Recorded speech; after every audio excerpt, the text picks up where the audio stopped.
Hello students, let's resume our Haryana GK quick revision series. Today's topic is Haryanvi film या Akashvani. So without wasting time, let's start and today's first question is देवी शंकर प्रभाकर निम्न में से किस क्षेत्र से संबंधित हैं? तो यह है सिनेमा क्षेत्र से। देवी शंकर प्रभाकर सिनेमा जगत से संबंधित थे। वर्ष 1984 में देवी शंकर प्रभाकर द्वारा लिखित एवं निर्मित हरियाणवी फिल्म चंद्रावल रिलीज हुई थी और आर्थिक रूप से यह काफ़ी सफल फिल्म रही थी। नेक्स्ट इज सुल्तान फिल्म में हरियाणा का पहलवान की भूमिका किसने अदा की? तो यह हम सब ने देखी है मूवी, तो इसमें की थी सलमान खान ने। निर्देशक अली अब्बास जफर इसके निर्देशक रहे थे। सुल्तान फिल्म के निर्देशक रहे थे अली अब्बास जफर बोलेंगे इसको, द्वारा निर्देशित फिल्म सुल्तान में मुख्य भूमिका जो कि एक पहलवान की थी सलमान खान द्वारा निभाई गई थी। इस फिल्म के लिए वर्ष 2017 का फिल्म फेयर पुरस्कारों में सर्वश्रेष्ठ अभिनेता का पुरस्कार सलमान खान को दिया गया। नेक्स्ट इज हरियाणा में पहला आकाशवाणी केंद्र कहाँ स्थापित हुआ? तो यह हुआ रोहतक में। हरियाणा में पहला आकाशवाणी केंद्र 1976 में रोहतक जिले में स्थापित किया गया था। नेक्स्ट इज आकाशवाणी रोहतक की स्थापना कब हुई थी? तो यह हुई थी, अभी हमने पढ़ा 1976, लेकिन विद डेट अगर देखेंगे तो 8 मई 1976। 8 मई 1976 आकाशवाणी रोहतक की स्थापना 8 मई 1976 को हुई थी। नेक्स्ट इज हरियाणवी फिल्मों के सफल नायक कौन माने जाते हैं? तो यह माने जाते हैं जगत जाखड़। हरियाणवी फिल्मों में सफल नायक के रूप में जगत जाखड़ प्रसिद्ध हैं। चंद्रावल फिल्म के नायक जगत जाखड़ रहे हैं। सुनील दत्त हिंदी फिल्मों के नायक रहे हैं। सुनील दत्त जो हैं वो हिंदी फिल्मों के नायक रहे हैं। नेक्स्ट इज हरियाणा में डैश सबसे पुराना ऑल इंडिया रेडियो है? तो यह है रोहतक। हरियाणा में सबसे पुराना ऑल इंडिया रेडियो रोहतक में है। वर्ष 1976 में रोहतक में आकाशवाणी केंद्र की स्थापना हुई थी। 23 जुलाई 1927 को इंडियन प्रसारण कंपनी ने बम्बई से रेडियो प्रसारण शुरू किया था।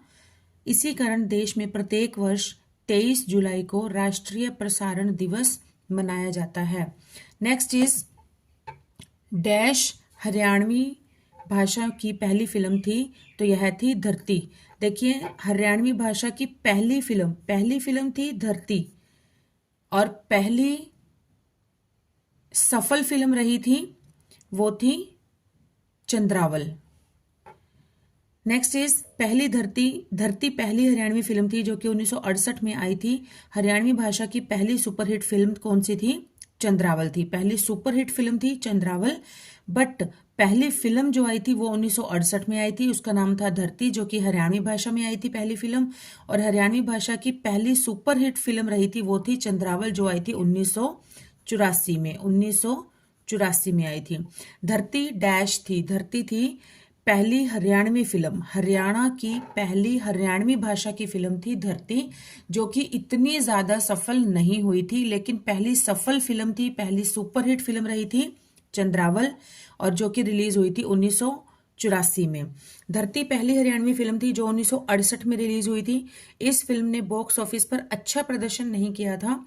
1982 में तीसरी फिल्म आई थी, हरियाणवी फिल्म थी तीसरी, बहुरानी, रिलीज हुई थी, जो कि पहली सफल फिल्म थी। देखिए 3 क्वेश्चन बनते हैं स्टूडेंट्स यहाँ पे। मैं थोड़ा सा डिफरेंस क्लियर कर देती हूँ आपको कि सबसे पहली हरियाणवी भाषा की फिल्म थी वो थी धरती, जो कि रिलीज हुई थी 1968 में। वो इतनी ज्यादा हिट नहीं रही थी, इतना ज्यादा अच्छा प्रदर्शन नहीं हुआ था। उसके बाद जो अगर ऐसे पूछा जाता है पहली हरियाणवी भाषा की पहली फिल्म, तो थी धरती, 1968 में रिलीज हुई। हरियाणवी भाषा की पहली सफल फिल्म वह थी बहुरानी, जो कि 1982 में रिलीज हुई थी।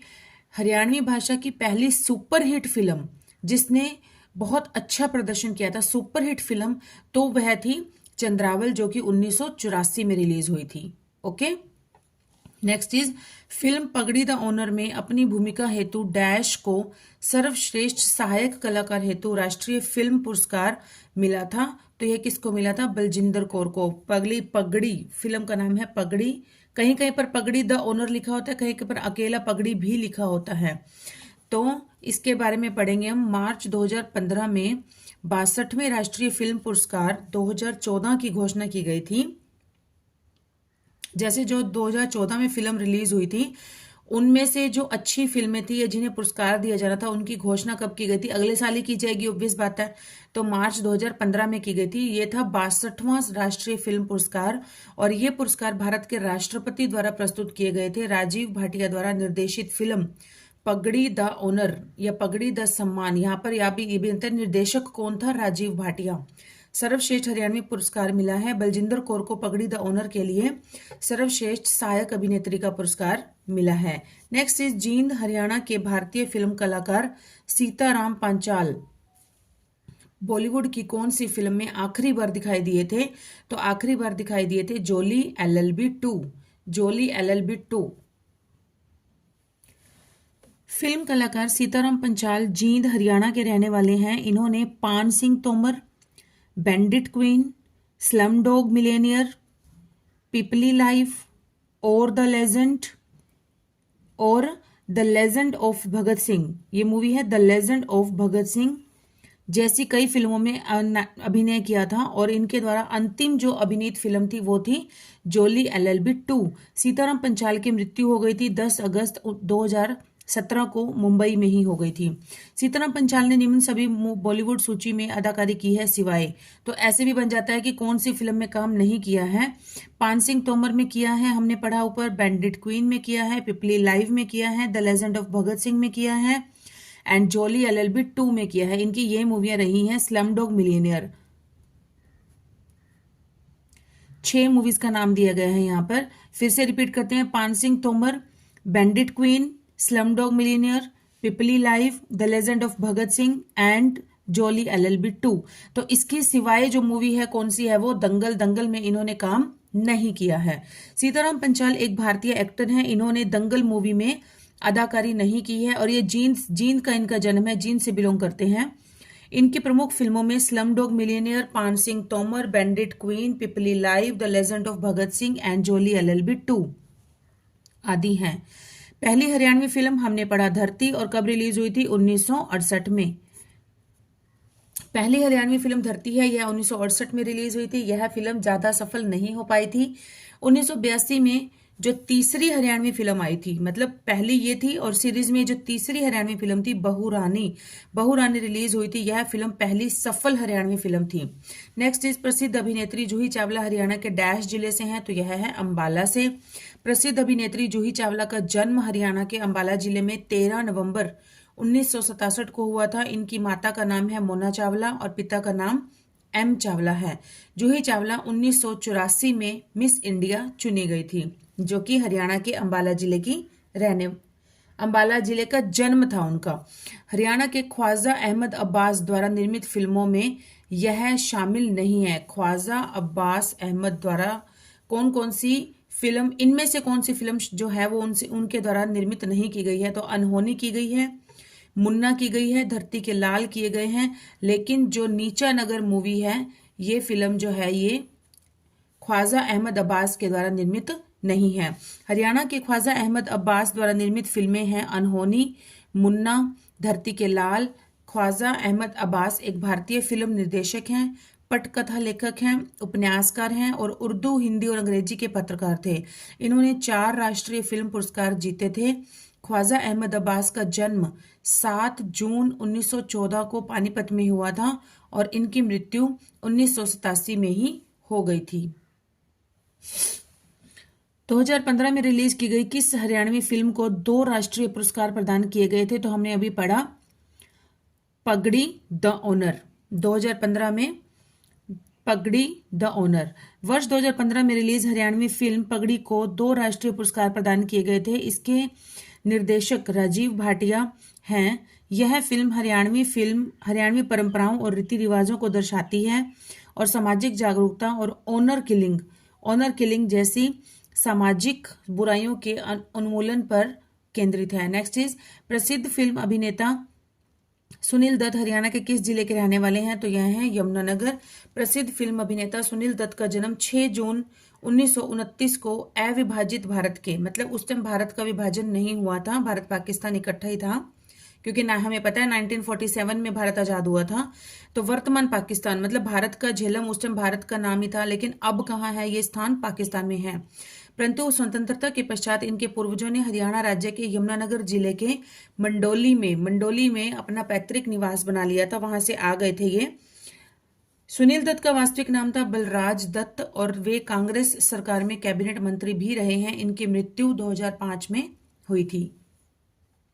नेक्स्ट इज 1984 में हरियाणा की सबसे लोकप्रिय फिल्म जिसके गीत सर्वाधिक प्रचलित हैं कौन सी रही है? वो है चंद्रावल है। फिल्म चंद्रावल 1984 में रिलीज हुई सुपरहिट हरियाणवी फिल्म है। इस फिल्म के निर्देशक जयंत, अभिनेता व अभिनेत्री जगत जाखड़ तथा उषा शर्मा हैं। जगत जाखड़ सूरज का रोल प्ले किया था इन्होंने और उषा शर्मा ने चंद्रावल का। तो आप मुझे प्लीज कमेंट्स में ये बताइए कि चंद्रावल मूवी का कौन सा गाना जो था वो सुपरहिट हुआ था। प्लीज, मुझे पता है आप सब जानते हैं, तो प्लीज कमेंट्स में मुझे मैसेज कीजिए। सोनू निगम किस जिले के हैं? तो सोनू निगम है फरीदाबाद जिले के। सोनू निगम का जन्म 30 जुलाई 1973 को हरियाणा के फरीदाबाद जिले में हुआ था। सोनू निगम की गायकी की शुरुआत 3 वर्ष की अवस्था में ही अपने पिता के साथ स्टेज साझा करके क्या हुआ तेरा वादा में हुई थी। नेक्स्ट इज भारतीय अभिनेत्री परिणीति चोपड़ा का जन्म डैश में हुआ? तो यह हुआ अंबाला में। जूही चावला का जन्म कहाँ हुआ था? उनका भी अंबाला में हुआ था। भारतीय हिंदी फिल्म अभिनेत्री परिणीति चोपड़ा का जन्म अंबाला हरियाणा में एक पंजाबी परिवार में हुआ था। लेडीज वर्सेस रिक्की बहल, इश्क जादे, हंसी तो फंसी, शुद्ध देसी रोमांस आदि हिट फिल्मों में इन्होंने काम किया है। Next is kingdom of dreams Bharat का पहला लाइव मनोरंजन थिएटर और अवकाश गंतव्य है। यह हरियाणा में कहाँ पर स्थित है? तो यह है गुरुग्राम में। स्टूडेंट्स, ये किंगडम ऑफ ड्रीम्स रियल में बहुत अच्छी जगह है, देखने लायक है। तो अगर आपने विजिट किया है तो बहुत अच्छी बात है, नहीं किया है तो एक बार जरूर विजिट करिए। किंगडम ऑफ ड्रीम्स देश का प्रथम लाइव मनोरंजन की शुरुआत सेक्टर 29 गुरुग्राम में लेजर वैली पार्क में की गई थी। इसका उद्घाटन 29 जनवरी 2010 को किया गया था। ओपेरा रंगमंच एक अद्वितीय सांस्कृतिक केंद्र है जहां पर पेरिस, अमेरिका, इंग्लैंड समेत कई यूरोपीय देशों की झलक मिलती है। यह एक सांस्कृतिक आयोजन है। यहाँ विभिन्न परंपराओं, भोजन और कपड़ों का भी प्रदर्शन होता है। नेक्स्ट इज अक्षय कुमार ने अपनी फिल्म डैश के लिए राष्ट्रीय पुरस्कार जीता था। तो यह जीता था रुस्तम फिल्म के लिए, रुस्तम मूवी के लिए इन्हें राष्ट्रीय फिल्म पुरस्कार मिला था। बॉलीवुड स्टार अक्षय कुमार ने रुस्तम में एक देशभक्त नौसैनिक अधिकारी की भूमिका निभाने के लिए सर्वश्रेष्ठ अभिनेता का राष्ट्रीय पुरस्कार जीता। 68वें राष्ट्रीय फिल्म पुरस्कार अभिनेता का राष्ट्रीय पुरस्कार मिला था, 68वें राष्ट्रीय फिल्म पुरस्कार का। नेक्स्ट इज निम्न में से कौन सी फिल्म मीरा नायर द्वारा निर्देशित नहीं है? तो यह है Earth. Monsoon wedding, Kamasutra, Salaam Bombay, ये सब इनके द्वारा ही निर्देशित हैं। इनके डायरेक्टर मीरा नायर ही रहे हैं, लेकिन जो अर्थ मूवी है वो उनके निर्देशक, उनके डायरेक्टर मीरा नायर जी नहीं है। इसे महेश भट्ट के द्वारा निर्देशित और लेखन किया गया है। इस मूवी के कौन है निर्देशक? महेश भट्ट। सलाम बॉम्बे, कामसूत्र और मानसून वेडिंग का निर्देशन नायर के द्वारा किया गया है। नेक्स्ट इज निम्न सभी मूवी हरियाणा राज्य की पृष्ठभूमि पर आधारित रही हैं सिवाय दंगल भूमि, हमें पता ही है हरियाणा राज्य की पृष्ठभूमि पर है। सुल्तान भी है। सरबजीत जो है वो हमारी हरियाणा राज्य की पृष्ठभूमि पर नहीं है, क्योंकि जो सरबजीत है यह पंजाब की पृष्ठभूमि पर आधारित है और यह सच्ची घटना पर आधारित फिल्म है, जिसमें कि सरबजीत सिंह गलती से ही बेचारा सीमा पार करके पाकिस्तान चला जाता है। ये मूवी भी देखने लायक है स्टूडेंट्स, अगर आपने नहीं देखी है तो टाइम निकाल कर जरूर देखिएगा। देश प्रेम की भावना इससे ओतप्रोत भरी गई है इसमें। नेक्स्ट, सुनील ग्रोवर एक कलाकार और stand up comedian Sirsa Haryana के द्वारा प्रसिद्ध चरित्र चित्रांकन है। तो इन्होंने कौन कौन सा रोल प्ले किया है? तो इन्होंने किया है गुत्थी और डॉक्टर गुलाटी, दोनों ही किए हैं। सुनील ग्रोवर एक कलाकार और स्टैंड अप कॉमेडियन है जो कि सिरसा हरियाणा से बिलोंग करते हैं। उनके द्वारा प्रसिद्ध चरित्र या कैरेक्टर कौन सा प्ले किया उन्होंने? गुत्थी और डॉक्टर गुलाटी। गुत्थी किरदार जो है यह है comedy nights with Kapil Sharma. इस कार्यक्रम में है, और जब इनका दूसरा प्रोग्राम है द कपिल शर्मा शो, उसमें इन्होंने डॉक्टर गुलाटी का रोल प्ले किया है। नेक्स्ट इज प्रसिद्ध अभिनेता ओम पुरी का जन्म कहाँ हुआ था? तो यह हुआ था अंबाला में। प्रसिद्ध अभिनेता ओम पुरी का जन्म 18 अक्टूबर 1950 को अंबाला, पंजाब, जो कि अब हरियाणा में है, हुआ था। 6 जनवरी 2017 को 66 साल की उम्र में ही इनका निधन हो गया था। देखिए, जूही चावला का जन्म भी अंबाला में हुआ था, परिणीति चोपड़ा का जन्म भी अंबाला में हुआ था, और ओम पुरी जो रहे हैं उनका भी जन्म अंबाला में हुआ था। नेक्स्ट इज फरीदाबाद में जन्मी ऋचा शर्मा की ख्याति किस विद्या के कारण है? तो यह है सिंगर है, वो फिल्मों में सिंगर है ऋचा शर्मा। फरीदाबाद में जन्मी ऋचा शर्मा की ख्याति फिल्मों में गायकी के लिए है। ऋचा शर्मा का डेब्यू सॉन्ग फिल्म सलमा पे दिल आ गया 1996 है। Film my name is Khan 2010 में रिलीज हुई थी के गीत सजदा के लिए मिर्ची संगीत पुरस्कार से सम्मानित की गई थी। तो ये देखिए, जो सोनू निगम है, सोनू निगम भी एक सिंगर हैं, उनका जन्म भी फरीदाबाद में हुआ है, और ऋचा शर्मा ये भी एक सिंगर हैं और इनका जन्म भी फरीदाबाद में हुआ है। आप ऐसे अगर रिलेट करके याद करेंगे तो आपको इजीली लर्न रहेगा। नेक्स्ट क्वेश्चन इज निर्माता निर्देशक देवी शंकर प्रभाकर को किस फिल्म से सर्वाधिक सफलता मिली? तो हमने पढ़ा अभी चंद्रावल। निर्माता निर्देशक देवी शंकर प्रभाकर की हरियाणवी फिल्म चंद्रावल वर्ष 1984 में रिलीज हुई थी। यह फिल्म आर्थिक रूप से काफी सफल रही है। चंद्रावल फिल्म की पटकथा महाराणा प्रताप के वंशज पर आधारित है, जिसका मुख्य पात्र चंद्रावल उषा शर्मा गढ़िया लोहार जनजाति के मुख्य योद्धा सरदार की पोती है, जो अपने आप को महाराणा प्रताप के वंश से जोड़ती है। नेक्स्ट इज दंगल फिल्म में आमिर खान ने डैश का किरदार निभाया था। तो यह निभाया था महावीर सिंह फोगाट का किरदार निभाया था। आपने देखा होगा, सबने देखी है ये मूवी, और गीता फोगाट, बबीता फोगाट, उनके फादर का रोल प्ले किया था इन्होंने। दंगल फिल्म में आमिर खान ने महावीर सिंह फोगाट का किरदार निभाया था। महावीर सिंह फोगाट एक भारतीय पहलवान और वरिष्ठ ओलंपिक कोच थे।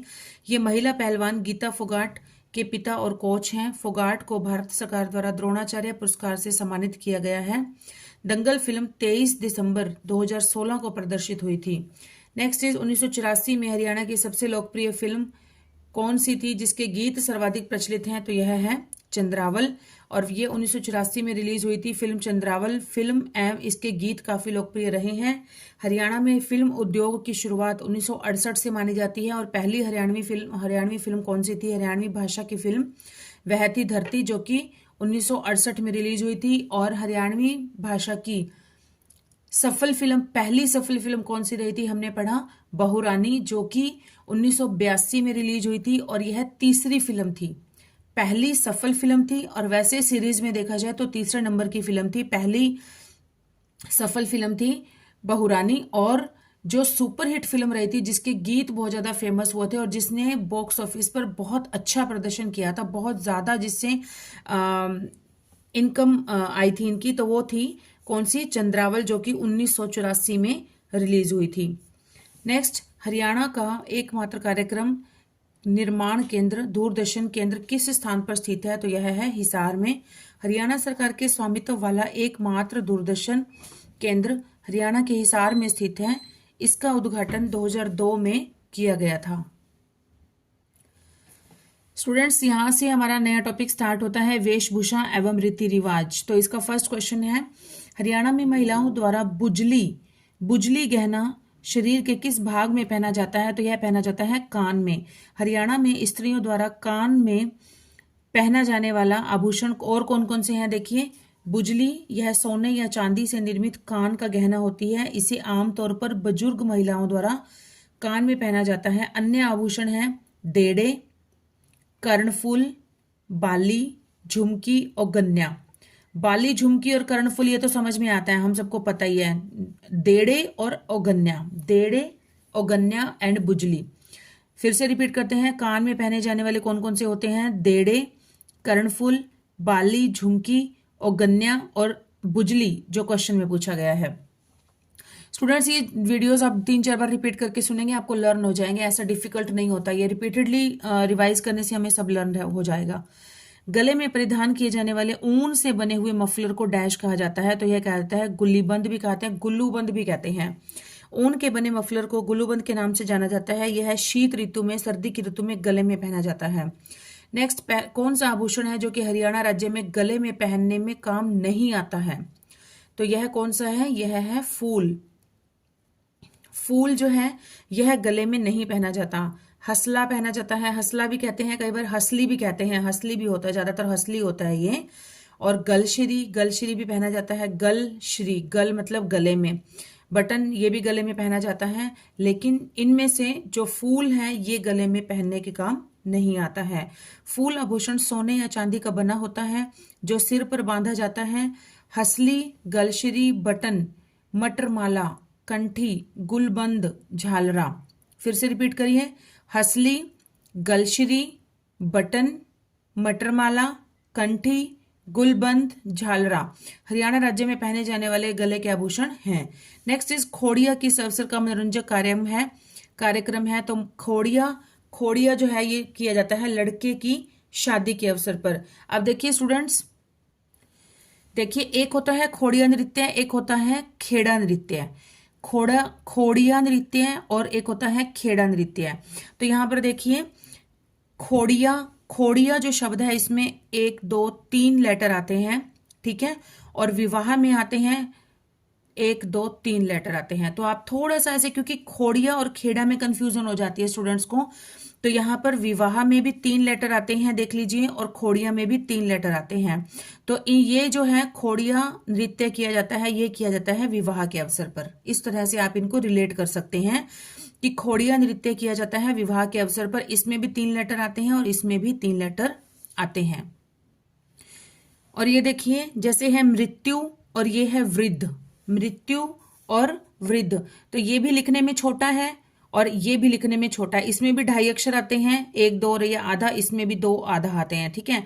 तो ये मतलब ये कोई लॉजिकल नहीं बता रही हूं मैं आपको, ये सिर्फ थोड़ा सा मतलब कंफ्यूजन दूर करने का मैं आपको आइडिया बता रही हूँ कि ये भी लिखने में बड़ा है, इसमें भी 3 लेटर आते हैं, इसमें भी 3 लेटर आते हैं। तो ये विवाह पर नृत्य किया जाता है खोड़िया, और मृत्यु पे किया जाता है, वृद्ध की मृत्यु पर किया जाता है खेड़ा।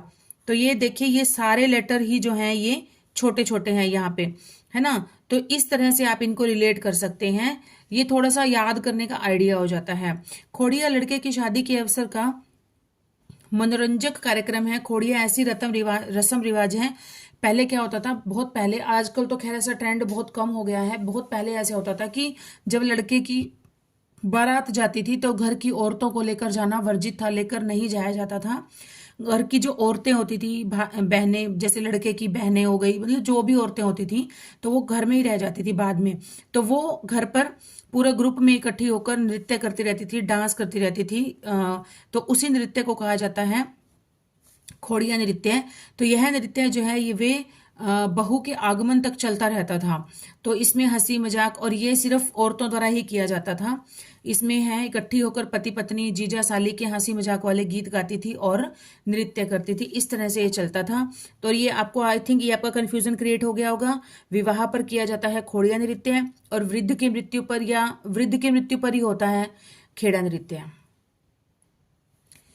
नेक्स्ट इज हरियाणा में कोथली उपहार किस अवसर पर दिया जाता है? तो यह दिया जाता है तीज पर। तीज कब मनाई जाती है? सावन के माह में, सावन की तृतीया को मनाई जाती है। हरियाणा में कोथली उपहार तीज के अवसर पर दिया जाता है। यह उपहार भाइयों द्वारा बहनों को दिया जाता है। श्रावण माह में शुक्ल पक्ष की तृतीया को तीज का मेला अंबाला जिले के पंजोखड़ा नामक स्थान पर आयोजित किया जाता है। मेला तो हर जगह लगता है ज्यादातर, लेकिन जो फेमस मेला होता है वही पूछा जाता है। तो यहाँ ये फेमस जो है वो कहाँ का है? अंबाला जिले का पंजोखड़ा नामक स्थान पर आयोजित किया जाता है। और स्टूडेंट्स, अगर आपको याद होगा तो 2024 में जो तीज का टाइम था उसमें भी जो हमारे सीएम थे, उस समय करंट सीएम थे हमारे नायब सिंह सैनी जी, उन्होंने भी एक स्कीम चलाई थी, जैसे रिजल्ट वगैरह दिए थे तो उन्होंने यही कहा था कि कोथली का उपहार दिया है उन्होंने। तो इस तरह से आप याद रख सकते हैं। नेक्स्ट इज कड़ुल्ला आभूषण महिलाएं किस अंग में पहनती हैं? तो कड़ुल्ला पहना जाता है बाजू में। कड़ुल्ला आभूषण महिलाएं बाजू में पहनती हैं। नेक्स्ट इज हरियाणा में परंपरागत सिर पर पहने जाने वाली पगड़ी को क्या कहते हैं? तो यह कहते हैं खंडवा, जो कि सम्मान का प्रतीक होती है। नेक्स्ट, बुजनी आभूषण धारण किया जाता है। बुजनी किया जाता है कानों में। बुजनी किया जाता है कानों में। बुजनी कानों में पहनी जाती है, जबकि बोरला माथे पर एक लटकता हुआ गहना होता है। हरियाणवी पुरुष पैरों में क्या पहनते हैं? पैरों में पहनते हैं कड़ी। पैरों में पहनते हैं कड़ी। हरियाणवी पुरुष पैरों में कड़ी आभूषण पहनते हैं। कड़ी जो होती है वो चांदी से निर्मित होती है और पांव के जो टखने होते हैं, एंकल, उससे ऊपर पहना जाने वाला एक वलयाकार मतलब गोलाकार एक आकार का चांदी का आभूषण होता है। एग शेप का होता है, एग शेप का मतलब प्रॉपर गोल भी नहीं होता है। यह छैल कड़े के नीचे पहना जाता है। नेक्स्ट इज हरियाणा में पुरुषों द्वारा शीत ऋतु में पहनी जाने वाली मोटे सूती धागों की मोटी चादर क्या कहलाती है? तो यह रहेगी खेस। सूती धागों की मोटी चादर तो होती है, लेकिन ये शीत ऋतु से मैं सेटिस्फाई नहीं हूं, क्योंकि शीत ऋतु में नहीं पहनी जाती है। ये पहनी जाती है ग्रीष्म ऋतु में, क्योंकि सूती धागा जो होता है वो ठंडा रहता है। तो इसलिए मैं थोड़ा सा कंफ्यूज हूं यहाँ पर इस क्वेश्चन में। हरियाणा में पुरुषों द्वारा शीत ऋतु में पहनी जाने वाली मोटी सूती धागे की मोटी चादर क्या कहलाती है? खेस। सूती धागे की मोटी चादर को तो खेस ही कहते हैं, ये डन है, लेकिन ये शीत ऋतु से थोड़ा सा कंफ्यूजन क्रिएट हो रहा है। कमरी जो होती है वो आधी आस्तीन की कटी तक कमरी होती है। कमरी मतलब कमर तक होती है, ये आधी आस्तीन की होती है। टोपी होती है गांधी टोपी जैसी, जिसे पुराने लोग पहनते हैं। लोई होती है एक प्रकार के ओढ़ने की चादर। ये लोई जो होती है ये पहनी जाती है शीत ऋतु में। ओढ़ने की चादर होती है, लोई पहनी जाती है शीत ऋतु में। आप सबको भी पता होगा, हम सब हरियाणवी हैं तो इतना तो हम जानते ही हैं सब। हरियाणा शॉल डैश कहलाती है? तो यह कहलाती है फुलकारी। फुलकारी शब्द फूल और कारी से मिलकर बना है, मतलब है कि फूलों की कलाकारी। यह एक तरह से कढ़ाई होती है जो कि शॉल, चुनरी और दुपट्टे पर की जाती है। यह पंजाब और हरियाणा की लोक कला है। नेक्स्ट इज हरियाणा के लोगों द्वारा पहनी जाने वाली पगड़ी क्या कहलाती है? तो यह कहलाती है खंडवा। हरियाणा के लोगों द्वारा पहनी जाने वाली पगड़ी खंडवा कहलाती है। खंडवा पगड़ी सम्मान का प्रतीक है। पगड़ी मारवाड़ी ढंग की पगड़ी होती है। पाग जो होती है वो पगड़ी जो होती है, जो अगर मारवाड़ी ढंग की पूछा जाए तो उसे कहते हैं पगड़ी। मारवाड़ी ढंग की जो होती है वो होती है पगड़ी। और जो सम्मान का प्रतीक होती है वो होती है हमारी खंडवा। और पाग जो होती है वो राजपूतों की बड़ी पगड़ी होती है, और जो राजपूत पहनते हैं बड़ी पगड़ी उसको कहते हैं पाग। और सैनिक फैशन की जो पगड़ी होती है वो होती है साफा। नेक्स्ट इज निम्न में से कौन सा एक शॉल का प्रकार नहीं है? तो यह है दरी। दरी जो है ये शॉल का प्रकार नहीं है। दरी हम सब जानते हैं कि ये जमीन पर बिछाने के लिए होती है। पंजाब तथा हरियाणा राज्य में हाथों से रंगीन धागे से कपड़ों पर सुंदर व कलात्मक कढ़ाई के द्वारा फुलकारी, बाग, चोपे, नीलक तथा तिलपत्र, इसके प्रकार देख लो शॉल के। फुलकारी, बाग, चोपे, नीलक तथा तिलपत्र आदि प्रकार के शॉल बनाए जाते हैं जो कि विश्व प्रसिद्ध हैं। जबकि जो दरी है वो हरियाणा राज्य के ग्रामीण परिवार में महिलाओं द्वारा जमीन पर बिछाने के लिए बनाया जाता है। नेक्स्ट इज हरियाणा की पारंपरिक वेशभूषा में फरगल क्या है? तो फरगल होता है बच्चों का टॉप। हरियाणा के वेशभूषा में फरगल जो होता है वो बच्चों का टॉप होता है, जिसे बच्चे सर्दी के मौसम में पहनते हैं। नेक्स्ट इज निम्नलिखित में से कौन सा हरियाणा की महिलाओं का पारंपरिक परिधान है जो दुल्हन को विवाह के समय दिया जाता है? दुल्हन को विवाह के समय दिया जाता है तो इसे कहते हैं दीमच। दीमच जो है वो हरियाणा की महिलाओं का पारंपरिक परिधान है जो दुल्हन को विवाह के समय दिया जाता है। नेक्स्ट क्वेश्चन इज निम्नलिखित कथनों पर विचार कीजिए। चोप हरियाणा में निर्मित शॉल का एक रूप है। शॉल के इस रूप को फुलकारी के नाम से भी जाना जाता है। तो देखिए अभी हमने पढ़ा कि शॉल के प्रकार में आती है चौप है, नीलक है ना, तिलपत्र है, ये सब आती हैं। तो दूसरा ये शॉल के रूप को फुलकारी के रूप में भी जाना जाता है, तो ये सही है, दोनों ही सही हैं। चौप हरियाणा में निर्मित एक शॉल है, इसे फुलकारी नाम से भी जाना जाता है। फुलकारी के अंतर्गत पक्षियों, फूलों और मानव आकृतियों के कला रूपांकनों को एक रंगीन कपड़े पर सुई का उपयोग करके सिला जाता है। पारंपरिक रीति रिवाजों के अनुसार नानी के द्वारा नई दुल्हन को चोप के रूप में दिया जाता है, अतः कथन ए और बी दोनों सही हैं। नेक्स्ट इज छाज आभूषण जो है वो महिलाओं द्वारा कहाँ पहना जाता है, तो यह पहना जाता है माथे पर। देखो कुछ टाइम पहले एक ट्रेंड चला था, जैसे लड़कियों का माथे पर छज्जा सा बनाती थी, पफ पफ बोलते थे जिसको, छज्जा छज्जे के शेप में होता था। तो इस तरह से हम रिलेट कर सकते हैं, मैं किसी को यहाँ पे हर्ट नहीं करना चाह रही हूँ। तो छाछ और छज्जा, छज्जा जो कहाँ बनता है, माथे पर बनाती थी लड़कियां। बहुत सी लड़कियों का ये हेयर स्टाइल हो गया था, काफी का ट्रेंडिंग में था उस टाइम। और छाछ जो है ये इसलिए छाछ से छज्जा रिलेट कर सकते हैं। छज्जा कहाँ पर बनाती थी, माथे पर, तो छाछ भी कहाँ पर पहना जाता है, माथे पर। यह चांदी की धातु द्वारा बनाया गया होता है, जिसे पिन की मदद से माथे पर लगाया जाता है। नेक्स्ट इज हरियाणा के शॉल को डैश कहते हैं, तो हमने पढ़ा फुलकारी कहते हैं। हरियाणा के शॉल को फुलकारी कहते हैं। फुलकारी जो है वो कढ़ाई का एक रूप है, जिसकी उत्पत्ति पंजाब में हुई है। यह क्योंकि पहले हरियाणा और पंजाब एक ही था। हरियाणा के गांवों में भी प्रचलित है। कढ़ाई द्वारा इसमें शॉल, दुपट्टा, ओढ़नी इत्यादि का निर्माण किया जाता है। फुलकारी का तात्पर्य फूलों की कारी, मतलब फूलों की कलाकारी या फूलों के काम से है, जिसमें पक्षियों, फूलों तथा मानव आकृतियों का रूपांकन किया जाता है। नेक्स्ट इज हरियाणा औरतें सोने से बने हुए गहना परली, परली को कहाँ पर पहनती हैं, तो यह पहनती हैं नाक में पहनती हैं। पारली जो होता है वो नाक में पहना जाने वाला आभूषण है। यह लौंग से बड़ा, गोलाकार और छिद्राकार होता है, जो बाईं नाक में पहना जाता है, बाईं ओर पहना जाता है। इसके अतिरिक्त बेसर, नथ, कोका, लौंग, ये तो हमें पता है। देखो बेसर, नथ, कोका, लौंग, ये तो हमें पता है बिल्कुल, क्योंकि कॉमन से है वर्ड है। नकसेर भी पता चलता है, नकसेर, नक से मतलब नाक में पहनी जाती है। नथ, कोका, लौंग, नक्सर, लौंग भी आपने सुना होगा, मेरे लौंग गवाचा, लौंग गवाचा, ये भी सॉन्ग है, पंजाबी सॉन्ग है।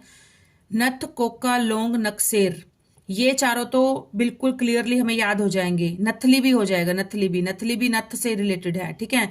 नथ, नथली, कोका, लौंग, नक्सेर। बचा क्या, बेसर और बेसरी, ये दोनों वैसे ही एक जैसे शब्द हैं दोनों, ठीक है। फिर से रिपीट करते हैं, नथ, नथली, नथ, नथली, कोका, लौंग, नक्सेर, बेसर, बेसरी। नथ, नथली, कोका, लौंग, नक्सेर, बेसर, बेसरी, ये सारे क्या है, नाक के आभूषण हैं। विवाह में नीम भराई किस अवसर पर होता है, तो यह होता है द्वार पर दूल्हे के आगमन के समय। विवाह के अवसर पर नीम भराई कार्यक्रम द्वार पर, मतलब दरवाजे पर किया जाता है, जब दूल्हा जो है वो आ जाता है, और यह एक मांगलिक कार्यक्रम होता है। पींग पाटड़ी, पींग पाटड़ी का संबंध किस महीने से है, तो यह है सावन। पींग, जैसे पंजाबी में अगर कोई थोड़ा पंजाबी टच से हो तो वो पींग डालते हैं, पींग डालना बोलते हैं, पींग डाली है हमने। तो पींग कब डलती है, पाटड़ी हो गई, जो पाटड़ी होती है, जो लकड़ी की होती है, जो रस्सी से पींग बांधते हैं और उसके ऊपर पाटड़ी रखी जाती है, लकड़ी की एक फट्टी टाइप रखी जाती है, साइडों से थोड़ा थोड़ा कट लगाकर, जिसके अंदर की रस्सी टक हो जाती है, वो गिरती नहीं है पाटड़ी। तो इस तरह से आप रिलेट कर सकते हैं कि पींग पाटड़ी, पींग कब डलती है, जब सावन का महीना आता है। वृक्षों के ऊपर आपने देखा होगा गांवों में रस्सी बांध दी जाती है और उसके ऊपर रख दी जाती है पाटड़ी। पाटड़ी होती है लकड़ी का छोटा सा टुकड़ा, और इस तरह से जैसे ये होता है, इस तरह की होती है पाटड़ी। अगर आपने देखा हो तो पाटड़ी थोड़ी सी इस शेप की होती है, कहीं गोल कट कर देते हैं यहाँ से, कहीं से थोड़ा वी शेप होता है, जिससे कि जो रस्सी है वो उसके अंदर अटक जाती है बिल्कुल प्रॉपरली, और ये जो जगह होती है ये बैठने के लिए हो जाती है, बच्चों के या महिलाओं के, गर्ल्स के, जो भी। तो ये कब डलती है, सावन के महीने में। मैंने आपको इससे रिलेट करके बता दिया। पींग, पींग डलती है जब ऐसे यहाँ से ये रस्सी होती है, रस्सी डल जाती है और ये ऐसे पींग बन जाती है, ऊपर ट्री के साथ, ट्री का जो ब्रांच होता है उसके साथ बांध दी जाती है यहाँ पर ऊंचाई में, और ये होती है पींग। और इसको बोलते हैं पाटड़ी, जो ये पट्टा, जो लकड़ी का फट्टा सा होता है, छोटा सा, मतलब 18-20 इंच का होता होगा, तो ये इसके ऊपर लगा दिया जाता है। तो ये इस तरह से होता है। आपको आई थिंक आपको याद आ गया होगा अपने बचपन का भी देखकर ये सब। तो ये कब डलती है, सावन के महीने में। बिल्कुल भूलने वाली चीज नहीं है ये, आप अच्छी तरह से इसको याद रख सकते हैं, कंफ्यूजन नहीं होनी चाहिए। नेक्स्ट है हमारा लहरिया ओढ़नी, ये मैच करना है कॉलम 1 और 2। डिमाच ओढ़नी, देखो हमने अभी पढ़ा डिमाच ओढ़नी, क्योंकि मैंने आपको बार बार हर वीडियो के अंदर जहां पर भी कॉलम 1 2 आता है तो हमें किस तरह से मैच करना है, कि आप ऑप्शन ए में देखिए, जरूर ऐसा होगा कि एक तो आपको डेफिनेटली आता ही होगा, ठीक है। चारों में से एक या दो तो हमें जो बिल्कुल डेफिनेटली, जिसमें हम डैम श्योर हैं, उसको आप पहले अच्छे से मैच करिए। तो ये है डिमाच ओढ़नी, डिमाच ओढ़नी। तो यहाँ पर हमने पढ़ा था डिमाच ओढ़नी। डिमाच ओढ़नी जो होती है वो कब की जाती है? डिमाच ओढ़नी हमने पढ़ा था कि विवाह में दी जाती है, विवाह में जो दुल्हन होती है उसको दी जाती है डिमाच ओढ़नी। तो बी का है 2। तो यहाँ पर देखिए बी का 2, बी का 2, बी का 2 कहीं पर भी नहीं है। और देखिए ये भी डन, ये भी क्रॉस, ये भी क्रॉस, ये भी क्रॉस। तो एक ऑप्शन में ही आपका जो एग्जैक्ट राइट आंसर आ गया, क्योंकि बी का 2 कहां पर है? ए ऑप्शन में ही है। बी का 2 कहां पर है? ए ऑप्शन में। स्टूडेंट्स इस तरह से आपको करना है, कंफ्यूजिंग बिल्कुल नहीं होनी चाहिए। तो देखिए लहरिया ओढ़ना, लहरिया हमारा क्या होता है? ये होती है बंधाई पद्धति, बंधाई पद्धति में होती है। तो मतलब जो टाई एंड डाई का होता है, जो टाई एंड डाई से होता है, जिसमें बांध कर दुपट्टे को कहीं कहीं से बांध कर फिर उसको कलर किया जाता है। और नेक्स्ट है गुमटी, गुमटी होती है सूती कपड़े पर रेशमी बूंदियों वाली कढ़ाई की ओढ़नी। छ्यामा, छ्यामा होता है पीले पाट का कढ़ा ओढ़ना। नेक्स्ट इज हरियाणा में विवाह में पंचायती रुपया किसे दिया जाता है? तो यह दिया जाता है गांव का जो सम्मानित वृद्ध होता है, रिस्पेक्टेड जो गांव का पर्सन होता है उसको दिया जाता है। हरियाणा में विवाह में पंचायती रुपया गांव के एक सम्मानित व्यक्ति को दिया जाता, सम्मानित वृद्ध को दिया जाता है। व्यक्ति तो यंग भी हो सकता है, लेकिन वृद्ध को दिया जाता है। नेक्स्ट क्वेश्चन इज निम्नलिखित में से कौन हरियाणा के मर्दों की पारंपरिक वेशभूषा नहीं है? तो यह है सोपली। हरियाणा में पुरुषों की पारंपरिक वेशभूषा कमीज, कुर्ता, खंडवा, पगड़ी, दोहर, साफा, कामरी या कमरी भी आता कहीं लिखा हुआ इत्यादि हैं। जबकि सोपली, डिमाच, डिमाच, लेह, दामन, खारा आदि ये हैं महिलाओं की वेशभूषाएं। हरियाणा में कौन सा हरियाणा का पारंपरिक पोशाक का हिस्सा नहीं है? तो यह है चोरनो। हरियाणा में पहनी जाने वाली प्रमुख वेशभूषा है स्त्रियों की है कमरी या कोटी जो कि कमर तक होती है, कुर्ता, आंगी, ओढ़वा, कंग, दामन, खारा, बोल। नेक्स्ट इज पुरुषों की जो होती है वो है कमीज, पगड़ी, साफा, पाग इत्यादि। चोरनो जो है वो एक प्रकार की गुजराती पुरुष पोशाक है, गुजराती और पुरुष पोशाक है। यह सिले हुए धोती की तरह दिखता है और बहुत ढीला और आरामदायक होता है। नेक्स्ट है हमारा छोटा सा टॉपिक है मुहावरे एवं लोकोक्तियां। कोई 2-4 जो पीछे के क्वेश्चंस में आई हैं प्रीवियस ईयर्स में। हरियाणवी लोकोक्ति है तावला में बावला का क्या अर्थ है? तावला, तावला हमें पता है तावला क्या होता है, मतलब जल्दी जल्दी में या उतावले में होना। तो बावला हो जाता है, बावला मतलब उसका जो माइंड है वो ब्रेन है वो काम करना कम कर देता है, तो उसका विवेक जो है वो शून्य हो गया। मतलब उतावले आदमी का जो विवेक है, विवेक मतलब सोचने समझने की जो शक्ति है वो शून्य हो जाती है एकदम से। इसलिए कारज धीरे होत है काहे होत अधीर, है ना। हरियाणवी लोकोक्ति तावला से बावला का अर्थ है कि उतावले आदमी का विवेक शून्य हो जाता है। हरियाणा में रोटी का मुड़ जाना किस बात का सूचक है? तो यह है मेहमान घर में आने का। यह किसका सूचक है? मेहमान घर में आने का। हरियाणा में रोटी का मुड़ जाना का अर्थ होता है कि घर में मेहमान आए हैं और रोटी अर्थात भोजन सभी लोगों को मिल बैठ कर खाया जाएगा। मुझे भी इस बात से याद आ गया कि जब हम भी छोटे थे तो रोटी मुड़ जाती थी, तब हमारी दादी कहा करती थी कि कोई ना कोई जरूर आने वाला है। या जैसे कौवा, उस टाइम काव बहुत होते थे, चिड़िया पक्षी वगैरह होते थे, तो घरों में पेड़ थे उन पर काव काव काव करते थे कौवे, तब भी कहा जाता था कि घर में मेहमान आ जाएगा, कोई मेहमान आने वाला है। इस तरह से बेटी का सलाम राष्ट्र के नाम योजना ये किससे संबंधित है? तो यह है ध्वजारोहण से संबंधित है। हरियाणा सरकार के शिक्षा विभाग ने बेटी का सलाम राष्ट्र के नाम अभियान की घोषणा 4 अगस्त 2015 को की थी। हरियाणा सरकार के बेटी का सलाम राष्ट्र के नाम अभियान के तहत स्वतंत्रता दिवस के अवसर पर बेटियों से ध्वजारोहण कराया जाएगा। इस अभियान के तहत हरियाणा के 10,000 सरकारी स्कूलों में स्वतंत्रता दिवस पर गांव की बेटियां ध्वजारोहण करेंगी। नेक्स्ट टॉपिक है जातिगत व्यवस्था। निम्नलिखित में से हरियाणा में किस जात के मानने वाले सबसे कम संख्या में है? किस जाति के लोग सबसे कम है? तो यह है बौद्ध। वर्ष 2011 में कराई गई धर्म आधारित जनगणना अनुसार हिंदुओं की आबादी कुल संख्या की 87.45% है और दूसरे स्थान पर है मुसलमानों की संख्या जो कि कुल जनसंख्या का 7.02% है और सिख हैं 4.90, जैन है 0.20% और ईसाई हैं 0.19%, जबकि जो बौद्ध हैं वो थी केवल 0.02%। हरियाणा केसरी के नाम से किसे जाना जाता है? तो यह जाना जाता है पंडित नेकीराम शर्मा को। हरियाणा केसरी के नाम से पंडित नेकीराम शर्मा को जाना जाता है। ये भारतीय राष्ट्रीय कांग्रेस के वरिष्ठ नेता रहे हैं। स्वतंत्रता के बाद संसद के सदस्य भी चुने गए थे। किस वर्ष में हरियाणा में पहली बार दैनिक हरिभूमि प्रकाशित हुई थी? तो यह हुई थी 1997 में। वर्ष 1997 में हरियाणा में पहली बार दैनिक हरिभूमि प्रकाशित हुई थी। हरिभूमि हिंदी भाषा में प्रकाशित होने वाला एक दैनिक समाचार पत्र है जो भारत में हरियाणा, छत्तीसगढ़ और मध्य प्रदेश से प्रकाशित होता है। नेक्स्ट इज हरियाणवी रामायण की रचना किसने की थी? हरियाणवी रामायण की रचना, वैसे रामायण की रचना किसने की थी? हमने पढ़ा है वाल्मीकि जी ने की थी, लेकिन हरियाणवी रामायण की रचना ये की थी खुदा बख्श ने। खुदा बख्श ने की थी। हरियाणवी रामायण की रचना खुदा बख्श अहमद ने की थी। इन्होंने रामायण को देवनागरी लिपि और हरियाणवी बोली में प्रस्तुत किया है। तो ये हरियाणवी भाषा में लिखने का, या हरियाणवी बोली में लिखने का श्रेय किसे जाता है? खुदा बख्श अहमद को। स्टूडेंट्स, हमारा ये टॉपिक आज का यहाँ तक कंप्लीट होता है। नेक्स्ट वीडियो में मिलते हैं न्यू टॉपिक के साथ। Till then keep studying and keep hard working and please do support this channel. Bye students.